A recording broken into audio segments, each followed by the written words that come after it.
नमस्कार, स्वागत है इंडिया टीवी में। मैं हूं आपके साथ विवेक शांडिल्य।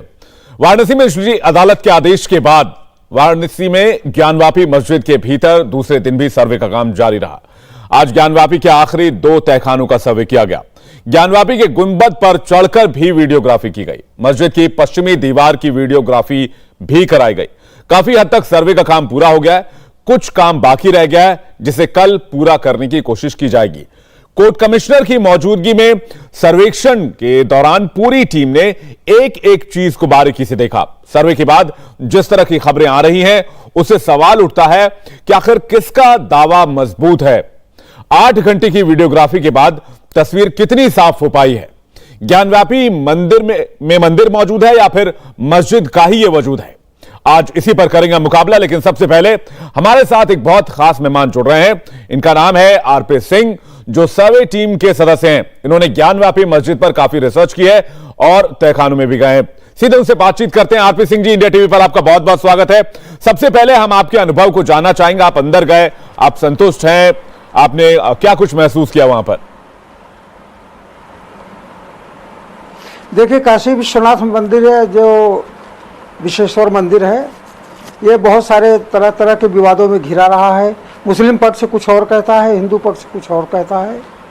लेकिन वर्तमान में यह है कि इसका आखिर सही क्या निर्धारण किया जा सकता है।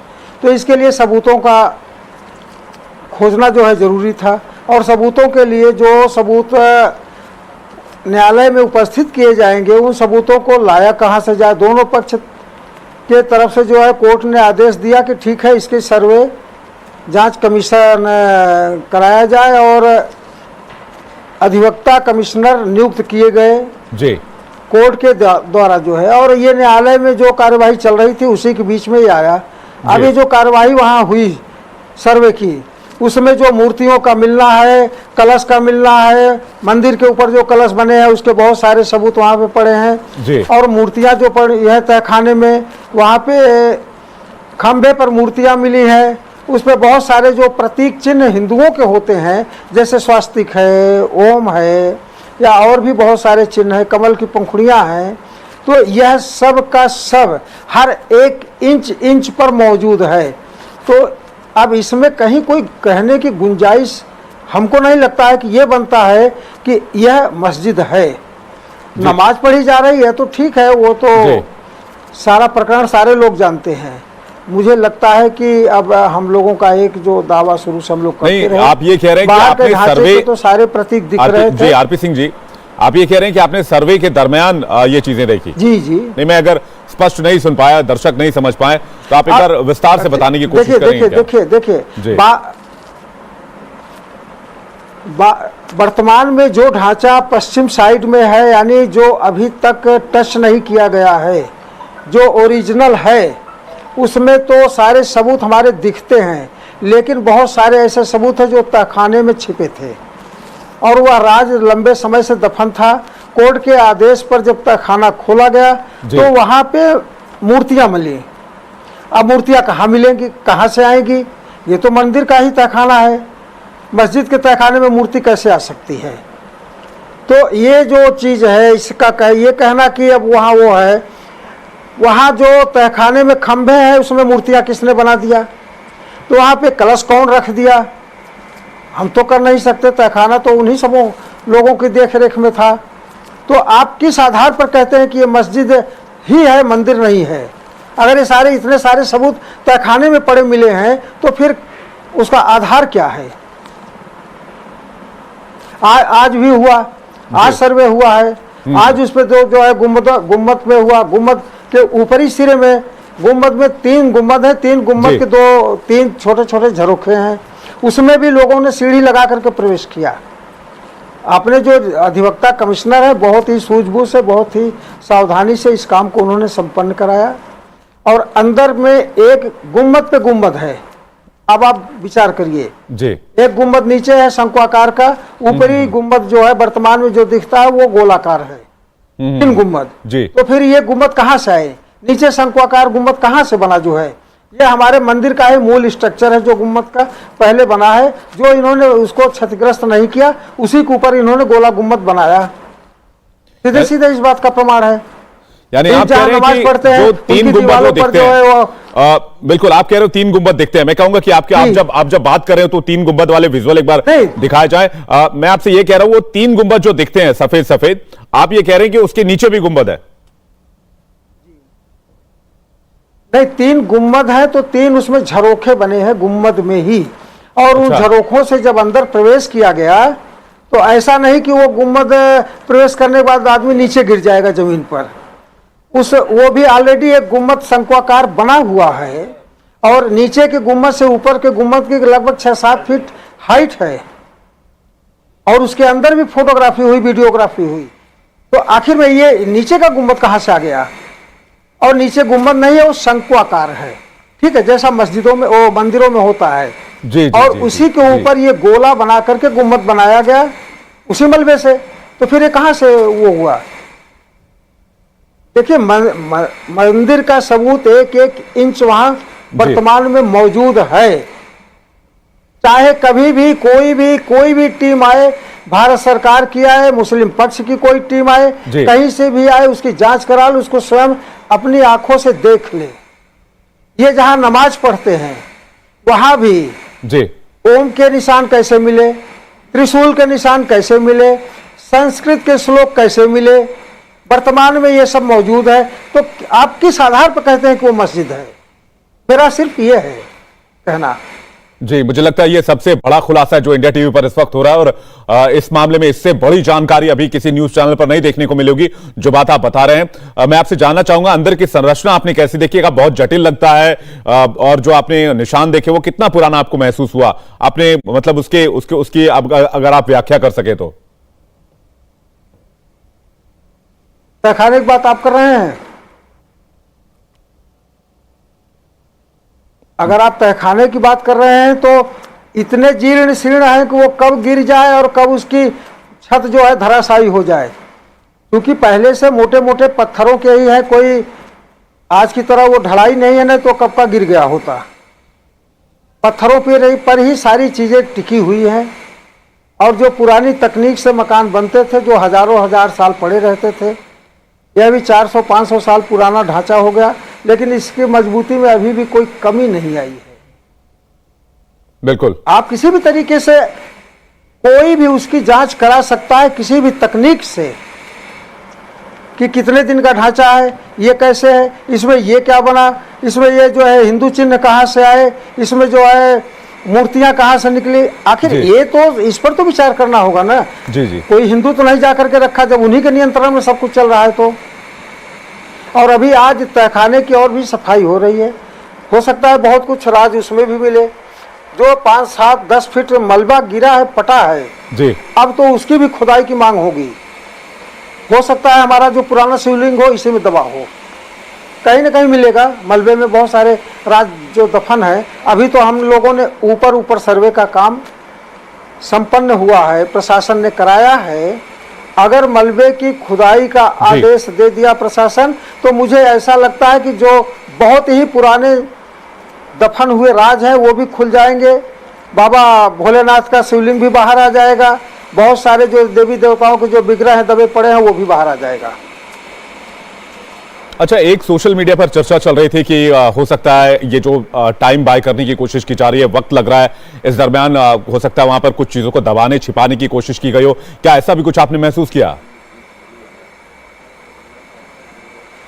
नहीं, ऐसा नहीं है, वर्तमान में ऐसा कुछ नहीं है जी। अभी जो है इस सर्वे में शुरू के 2 दिन जो पहले बीच में बंद हो गए थे, 5 और 6 तारीख को जी, 6 और 7 तारीख को, उसमें थोड़ा तनावपूर्ण स्थिति रही, क्योंकि मुस्लिम पक्ष किसी भी स्थिति में तैयार नहीं था जी सर्वे कराने के लिए।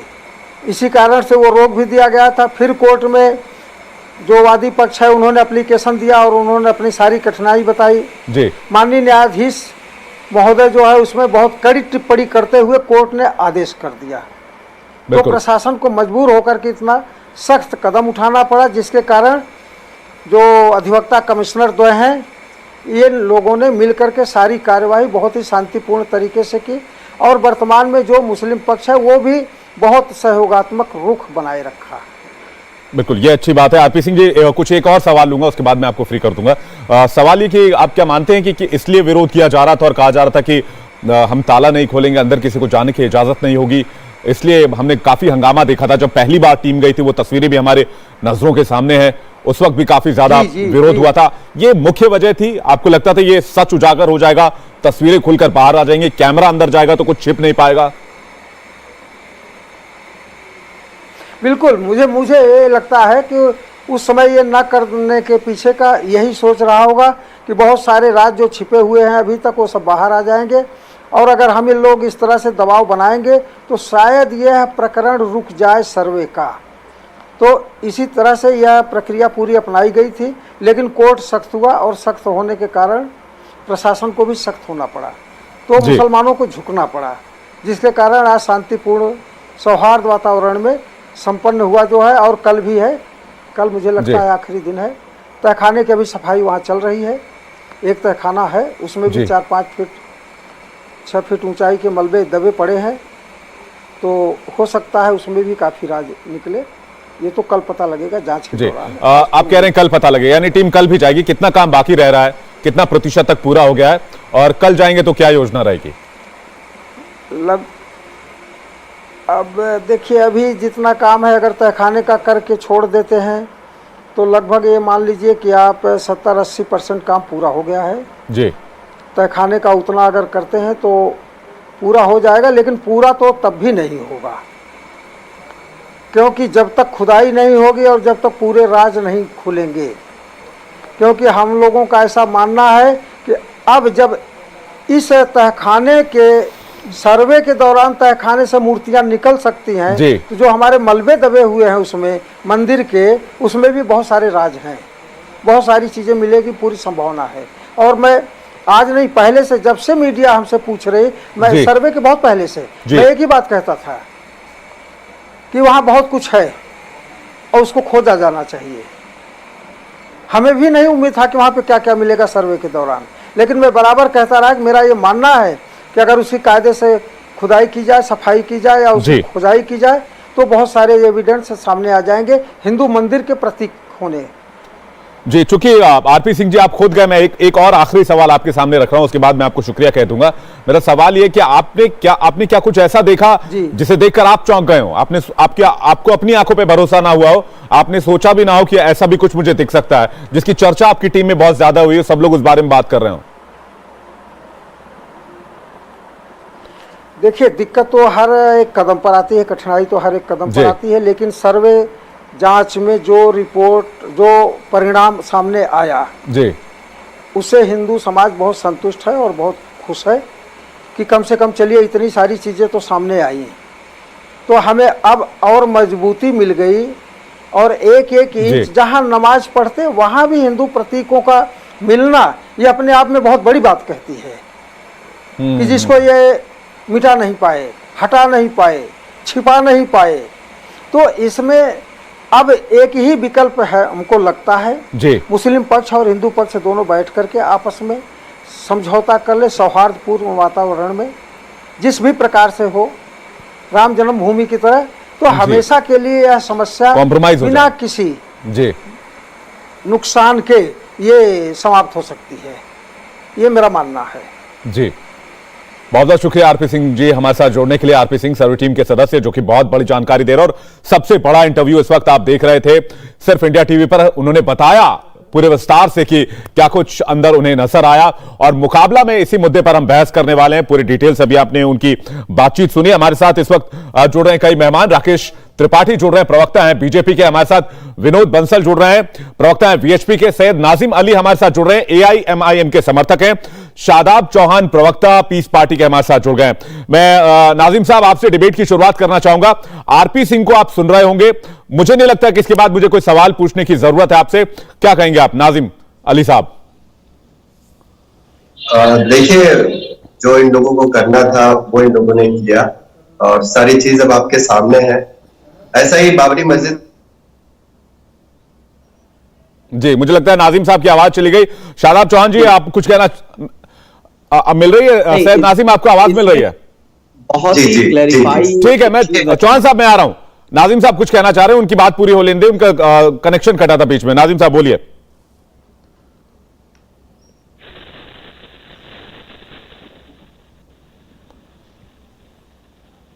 सैयद नाजिम, अगर आपको आवाज आ रही है, मैं आपके पास दोबारा लौटूंगा, मुझे लगता है आपके ऑडियो में कुछ प्रॉब्लम है। शादाब चौहान से जवाब ले लेते हैं।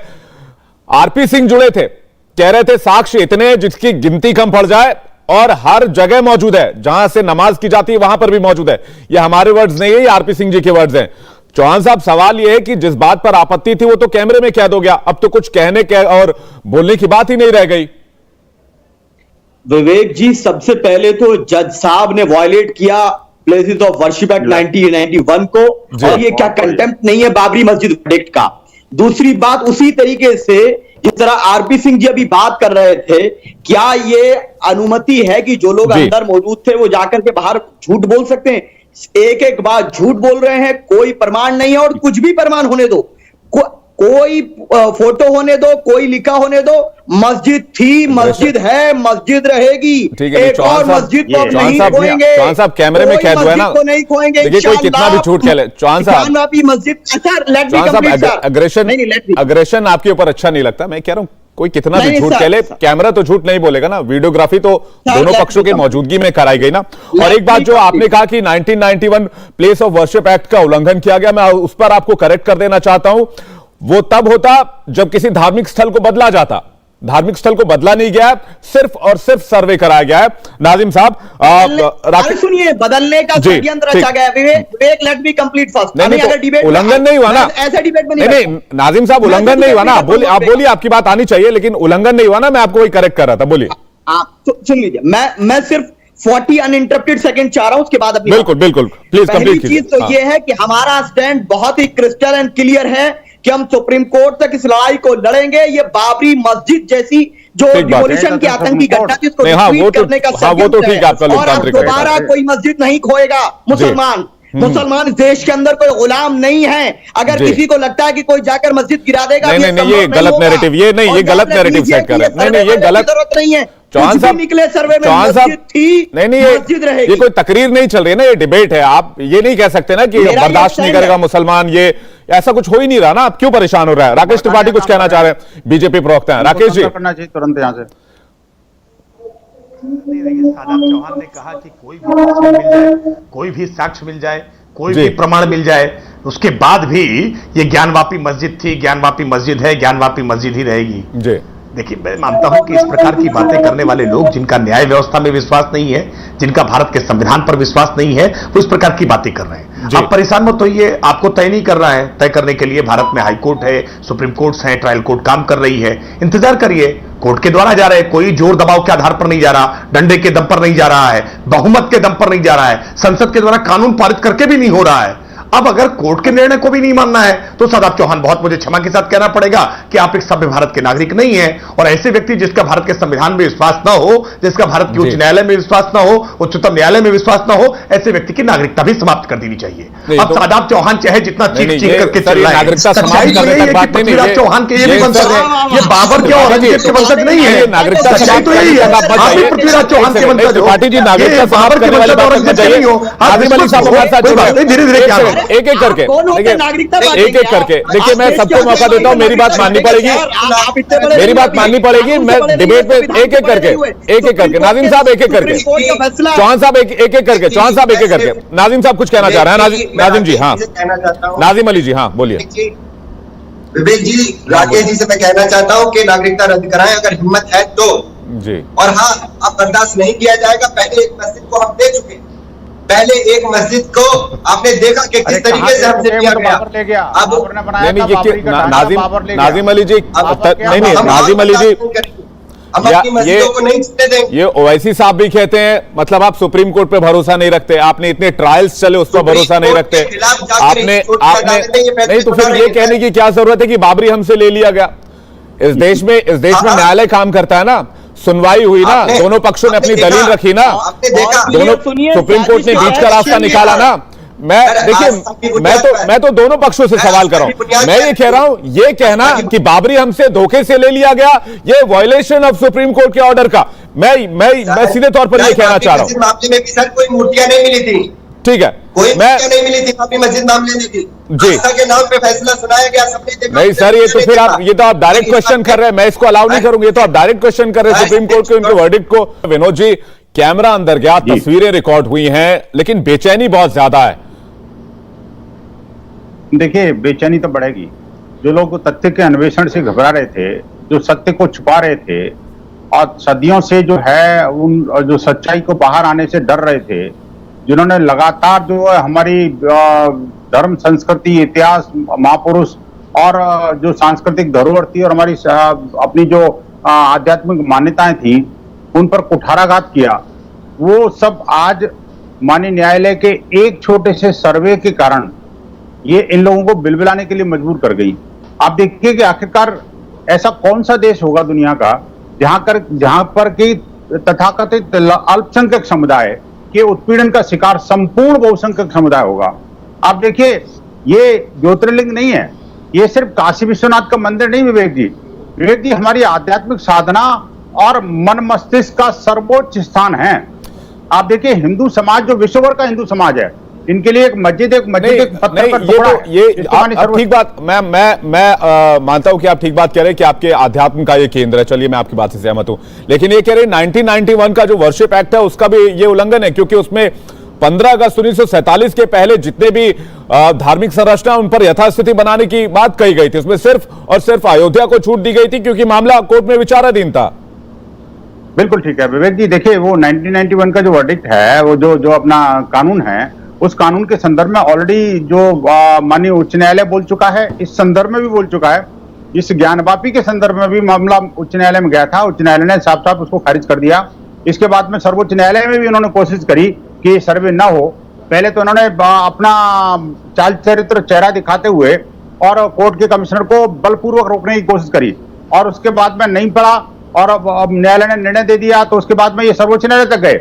ये संपूर्ण देश ने देखा है। क्या सर्वोच्च न्यायालय को नहीं पता 1991 का कोई कानून है? क्या उच्च न्यायालय को नहीं पता 1991 का कोई कानून है? ये 1991 बाबरी और राम जन्मभूमि और इन सब चीजों को घालमेल करके ये और कुछ नहीं कर रहे, ये मुस्लिम समुदाय को कट्टरपंथी राह पर। ठीक है, मैं इसी से जुड़ा एक सवाल, तरीके से ठीक है, मैं इसी से जुड़ा विनोद बंसल जी, मैं इसी से जुड़ा एक सवाल राकेश त्रिपाठी जी से ले लेता हूं, बाकी दोनों मेहमानों के पास इसके बाद जाएंगे। विनोद बंसल जी कह रहे हैं 1991 का ये मामला है, इस पर भी हम लोग काम करेंगे, लेकिन सवाल ये है राकेश जी कि आप इसके हिसाब से चेंज तो कुछ कर नहीं सकते क्योंकि कानून आपके आड़े आएगा, तो आप या तो कानून बदलेंगे या कानून को निरस्त करके दूसरा कानून लेकर आएंगे। अगर आप यहां पर आगे बढ़ते हैं, ज्ञानवापी में आगे बढ़ते हैं, तो आपको क्या लगता है, क्या कुछ ऐसा किया जाएगा? क्योंकि मुझे लगता है विवेक जी, ये बातें भी भविष्य की हैं, और इसमें ये कहना कि प्लेसेस ऑफ वर्शिप एक्ट 1991 ये कह रहा है कि हम उसको परिवर्तन नहीं कर सकते हैं, लेकिन 15 अगस्त 1947 को वहां पर क्या था इसका तो अन्वेषण होना चाहिए ना। श्रृंगार गौरी की पूजा हो रही थी, ये बात बिल्कुल स्थापित सत्य के रूप में है। बीच के कालखंड में कुछ कारणों से पूजा को रोका गया था, फिर उसके बाद नवरात्रि के चतुर्थी के दिन पूजा की अनुमति दी गई, तो इसका मतलब पूजा तो निर्बाध गति से हो रही है, तो पूजा वहां निर्बाध गति से होती रहे, इस बात में तो प्लेसेस ऑफ वर्शिप एक्ट 1991 इसको रोकने का काम नहीं करता है। इसके अलावा जो तथ्य साक्ष्य निकल करके सामने आएंगे उसके आलोक में जो भी निर्णय कोर्ट का होगा, कोर्ट का निर्णय प्लेसेस ऑफ वर्शिप एक्ट 1991 को ध्यान में रखते हुए भी होगा। आप निश्चिंत रहिए। आज जिस संसद के कानून को लेकर के बहुत परेशान हैं ये AIMIM के समर्थक, जिनको अभी सुप्रीम कोर्ट के निर्णय में भी ये समझ में आ रहा है कि आप ये कह रहे हैं कि ढांचा बदला भी नहीं जाएगा और पूजा की इजाजत भी मिल जानी चाहिए, संरचना बदली भी नहीं जाएगी और पूजा की इजाजत भी मिल जाएगी तो काम चल जाएगा, ये कह रहे हैं। और तमाम मेहमान हमारे साथ बने हुए हैं और आपको बता दें कि मुकाबला भी लगातार जारी है, लेकिन ज्ञानवापी विवाद को बीजेपी ने नई हवा दे दी है। केंद्रीय मंत्री गिरिराज सिंह ने नया नैरेटिव सेट कर दिया है। गिरिराज सिंह ने अयोध्या, मथुरा और काशी के विवाद को सीधे कांग्रेस से जोड़ा है। गिरिराज सिंह ने कहा है कि यह सब पंडित नेहरू का किया कराया है। गिरिराज सिंह ने यह भी कहा कि नेहरू ने तुष्टीकरण की राजनीति के लिए केवल काशी, मथुरा, अयोध्या को विवादित नहीं रखा, बल्कि औरंगजेब, बाबर जैसे आक्रांताओं की निशानियों को देश के बंटवारे के बाद ही मिटा देना चाहिए था। सुनिए क्या कह रहे हैं। देश में आज बंटवारे जब हुए, अखंड भारत को खंडित करके बंटवारे हुए, उसी समय नेहरू को चाहिए था आक्रांताओं के सारे निशानी को मिटा देना, लेकिन नेहरू ने तुष्टीकरण की राजनीति के लिए केवल काशी, मथुरा अयोध्या को ही नहीं विवादित रखा, बल्कि देश में औरंगजेब के नाम पे सड़क, तो बाबर के नाम पर, किसके किसके नाम पर, ये आक्रांता थे। आक्रांताओं की निशानी को उसी समय मिटा देना चाहिए। चलिए ठीक है, मैं इस पर राकेश त्रिपाठी जी से जवाब लूंगा, लेकिन इससे पहले नाजिम अली आपके पास आना चाहेंगे, चूंकि आप काफी देर से इंतजार भी कर रहे हैं। उसके बाद शादाब चौहान आपके पास चलेंगे। थोड़ी देर पहले राकेश त्रिपाठी ये कह रहे थे कि पूजा की इजाजत मांगी गई है। सिर्फ ये कहा गया है कि वहां पर पूजा जो साल में एक बार की जाती है वो रोज होनी चाहिए और उन्हें रोज पूजा की परमिशन मिलनी चाहिए, चूंकि उनके आराध्य देव की मूर्ति अंदर है। नाजिम अली, जब से इनकी सरकार बनी है तब से इन्हें जो है न जाने क्या तलाश रहे। तो जब से इनकी सरकार बनी है रहा है और इनका जीत भी यही है। पहले भी मस्जिदों के ऊपर खड़े होकर इन्होंने क्या किया, बाबरी मस्जिद का आपने देखा, बाबरी मस्जिद के अंदर मूर्तियां कैसे रखी गई आपने देखा। तो इन लोगों के काम है, ये इन लोगों के काम है, तो यही सब इन लोगों से आता है। अब यहाँ पे मस्जिद का और कितना कॉम्प्रोमाइज करे भारतीय मुसलमान, और कितना सहन करे, एक लिमिट होती है हर चीज की। सर फिर आप उसी लाइन पे जा रहे हैं। मैं तो ये कह रहा हूं, इन्होंने याचिका डाली, कोर्ट में गए, कोर्ट में जाकर कहा कि हमें पूजा करने की इजाजत दे दो। इन्होंने कोर्ट में जाकर ये याचिका लगाई और कोर्ट ने कहा कि इस मामले में हम पहले सर्वे कराएंगे। कोर्ट ने ये नहीं कहा हम आपको इजाजत दे रहे हैं, उन्होंने कहा कि हम वीडियोग्राफी कराते हैं, बाकी चीजें प्रोसेस जो है वो कराते हैं, उसके बाद हम फैसला करेंगे। तो ये तो पूजा करने की इजाजत मांग रहे हैं। अब जब देश में गंगा जमुनी तहजीब है तो फिर पूजा भी वहीं पर हो सकती है जहां पर उनके आराध्य देव मौजूद हैं, तो आप उनको पूजा करने की इजाजत दे दीजिए आपसी सहमति से। बस इतनी सी मांग है इनकी। विवेक जी, जब देश में पहले से कानून है तो उस कानून का उन्हें इस्तेमाल में लाया जाए। देश के प्रधानमंत्री आए, मैं कहूंगा देश के प्रधानमंत्री दुनिया को बताएं, देश को बताएं कि हाँ भाई हम इस कानून को नहीं मानते जो पहले से बना है। ठीक है, शादाब चौहान से मैं इसका जवाब लेता हूं। शादाब जी, कितनी बार रहोगे कानून को यार? कानून कानून कानून, ऐसा लगता है जैसे कानून के यही उपासक हैं और कानून के। विनोद जी आ रहा हूं। शादाब चौहान से एक जवाब ले लूं। शादाब चौहान, हाँ बोलिए। दो चीजें हैं, बहुत ही स्पष्टता के साथ में कहूंगा जी।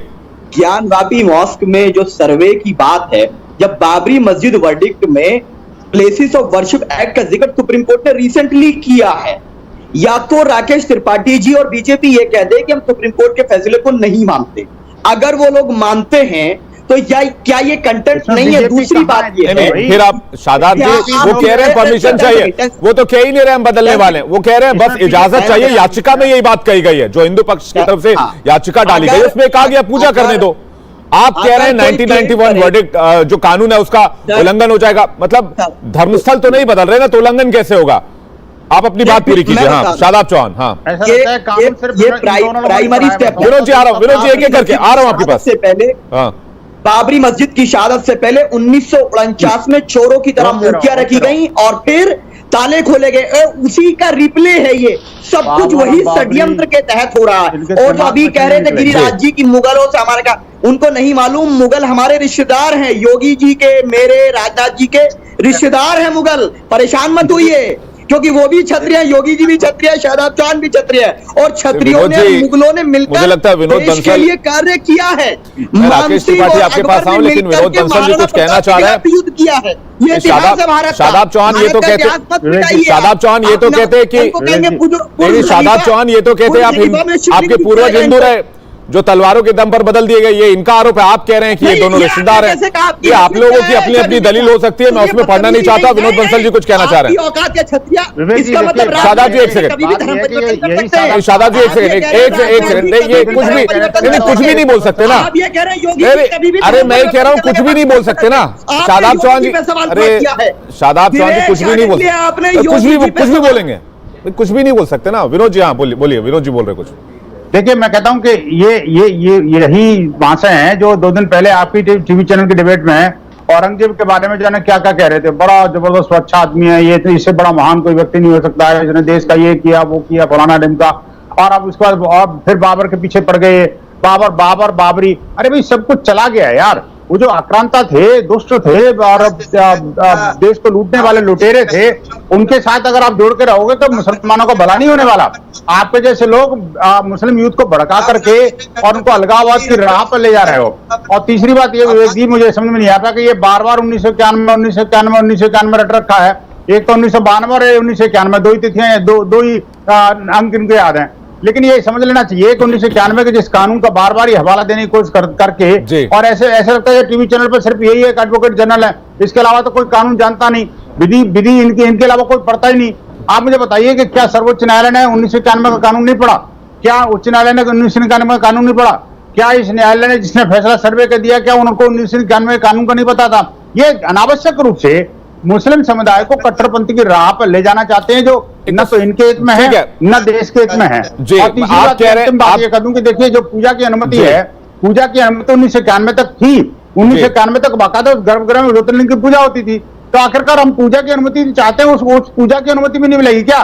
क्या देश का बहुसंख्यक समुदाय इस तथाकथित पूजा की अनुमति चाहते हैं? मैं राकेश त्रिपाठी से एक रिएक्शन ले लूं। मीनवाइल मैं सैयद नाजिम अली को कहूंगा कि आपकी आवाज ठीक नहीं आ रही है, तो आप अपना माइक एक बार जरूर चेक करें। आपकी आवाज साफ नहीं आ रही है सैयद नाजिम अली, एक बार आप थोड़ा सा कनेक्शन दुरुस्त करवाएं। तब तक मैं बीजेपी प्रवक्ता का एक रिएक्शन लेता हूं। राकेश जी, वो कह रहे हैं गिरिराज सिंह के जितने भी आक्रांता हैं सबकी निशानियों को 47 में ही मिटा देना चाहिए था, उस वक्त देरी की गई। तो आप कितने नाम बदलेंगे और कितनी निशानियां मिटाएंगे इस देश से? ये तो सही बात है, ये सही कह रहे हैं गिरिराज जी। नहीं, मैं मानता हूं कि गिरिराज सिंह जी ने जो कहा है वो बिल्कुल 100% सत्य है। कोई भी देश पर विदेशी आक्रांताओं के प्रभाव होंगे, निश्चित तौर पर स्वाभिमान से युक्त नहीं हो सकते उस देश के नागरिक। और देश के नागरिकों को स्वाभिमान से युक्त करने के लिए, अरे शादाब चौहान परेशान मत हो। देखो, मेरी तो शादाब चौहान के साथ बहुत गहरी संवेदना है।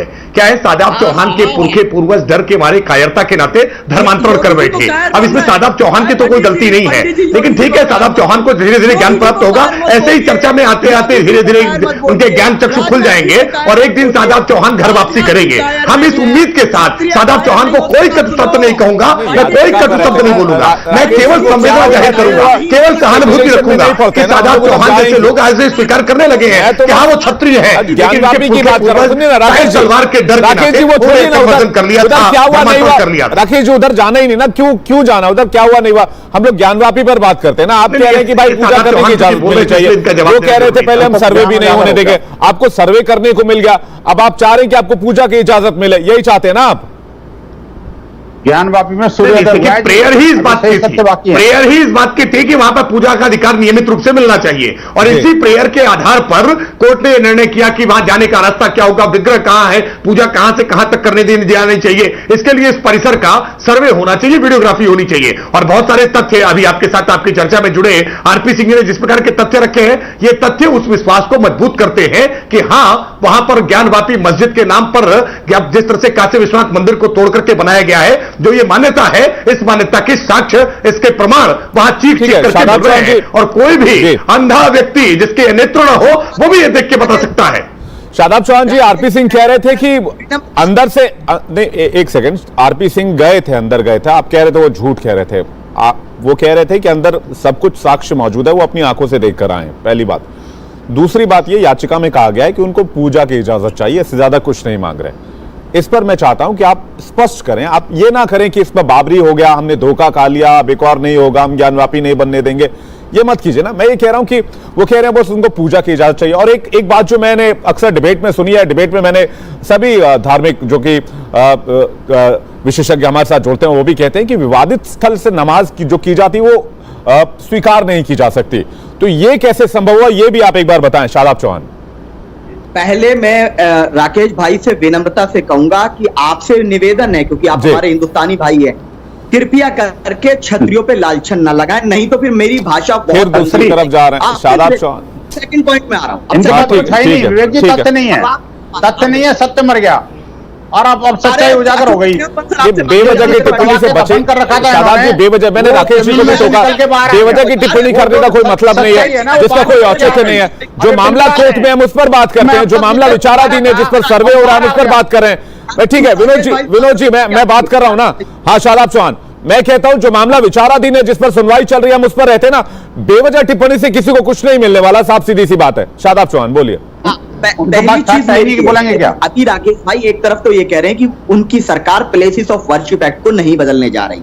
उन्होंने एक चीज बहुत बढ़िया आपके चैनल पे क्लैरिफाई कर दी कि उनकी सरकार प्लेसेस ऑफ वर्शिप एक्ट 1991 के साथ खड़ी है, इसके लिए धन्यवाद। दूसरा पॉइंट, उन्होंने एक बात को क्लैरिफाई किया कि हम वहां पर जाकर पूजा चाहते हैं। ठीक बात। जहां पर नमाज हो रही है कंटिन्यूअसली, वहां पर पूजा चाहते मींस वायलेशन हो रहा है। उससे पहले पूजा होती थी, जो नमाज से पहले पूजा होती थी, दोनों काम चलते थे, ये बात नहीं थी। अभी भी होती है। किसी की आस्था अभी होती है पूजा। सुप्रीम नहीं है, आस्था इक्वल है।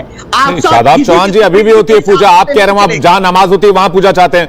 आरपी सिंह कह रहे थे जहां नमाज होती है वहां मूर्ति पड़े हैं, वहां पर मंदिर के साक्ष्य पड़े हुए हैं, वहां गर्भगृह के साक्ष्य पड़े हुए हैं। तो ये दोनों तरफ से मूर्तियों के सामने कैसे सजदा करते हैं? मुझे तो बड़ा आश्चर्य हो रहा है, ये मूर्तियों के सामने कैसे नमाज अदा करते हैं? ये नमाज कबूल भी नहीं होती। अरे ये रॉन्ग नंबर पे जा रही है। अरे रोकिए, आपकी नमाज रॉन्ग नंबर पे जा रही है। आरपी सिंह जैसे लोग पाकिस्तान से कितना पैसा ले रहे हैं हिंदू मुस्लिम कराने का भारत में, यह जांच का विषय है। मैं उस पर टिप्पणी नहीं करूंगा, क्योंकि जो बात अंदर की बात है, जिसको भी अदालत ने कहा कि नहीं चर्चा होना चाहिए, उसको नाजिम अली का ऑडियो अगर सही से कनेक्ट हो गया हो तो उनसे भी बात करना चाहिए, क्योंकि काफी देर तक इंतजार कर रहे हैं। नाजिम अली, एक आखिरी कमेंट चाहेंगे आपसे, चूंकि आपकी ऑडियो में बहुत दिक्कत रही, फिर भी मैं चाहूंगा आप कुछ बोलें कि अब इसके बीच का रास्ता आपको क्या नजर आता है? क्योंकि आरपी सिंह ने भी कहा कि हिंदू पक्ष बैठे, मुस्लिम पक्ष बैठे, और इसमें जो वाजिब रास्ता है वो सामने आना चाहिए। इनके पक्ष का कोई आदमी कौन है ये बताओ, जो सब जिसकी सब मानते हो? इसका कोई केंद्र बाकी नहीं। और जब से ये सरकार बनी है, लगातार मस्जिदों पर हमले हो रहे हैं, लगातार मस्जिदों के आगे रोते रहो, मस्जिदों पर हमले। सरकार सर, अयोध्या में मैंने सुना, अयोध्या में तो मैंने सुना कि बहुत बड़ी और भव्य मस्जिद बनाने की तैयारी है, जिसकी इजाजत बाकायदा सुप्रीम कोर्ट ने दी है। आप कह रहे हैं मस्जिदों में हमले हो रहे हैं? मैं कह रहा हूँ नहीं, मालूम नहीं है। देश में, भारत में सबसे ज्यादा मस्जिदें हैं दुनिया भर में। ये इनको जानकारी नहीं नाजिम अली को। एक विवादित ढांचा के ढहने से इतनी तिलमिलाहट है, हजारों लाखों मंदिर हिंदुओं के तोड़े गए, और उसके बाद भी हिंदुओं को आपत्ति करने का अधिकार नहीं है। उसके बाद ये कहेंगे सेकुलर देश में रहते हैं। और इतिहास खुद को दोहराता है, याद रखिए। देखिए, मामला कोर्ट में विचाराधीन है। मैं सभी मेहमानों से कहना चाह रहा हूं, मामला कोर्ट में विचाराधीन है। हिंदू पक्ष की मांग यह है कि वो जहां गर्भगृह है वहां उनको पूजा की इजाजत दी जाए। मुस्लिम पक्ष का इस पर विरोध है, कोर्ट का रुख किया गया है, मामले की सुनवाई चल रही है। फिलहाल सर्वे किया जा रहा है, कल एक बार फिर से सर्वे कराए जाने की प्रक्रिया होगी, क्योंकि कुछ हद तक बाकी रह गया वहां पर सर्वे का काम, इसलिए कल एक बार फिर से कुछ घंटे तक सर्वे का काम कराया जा सकता है। लेकिन मामला कोर्ट में है, इसलिए हमें टिप्पणी सोच समझ कर करनी चाहिए। आप सभी का बहुत बहुत शुक्रिया हमारे साथ जुड़ने के लिए। इंडिया टीवी हर वक्त हर जगह डाउनलोड करने के लिए सर्च करें India TV news Google play store या ऐप स्टोर पर।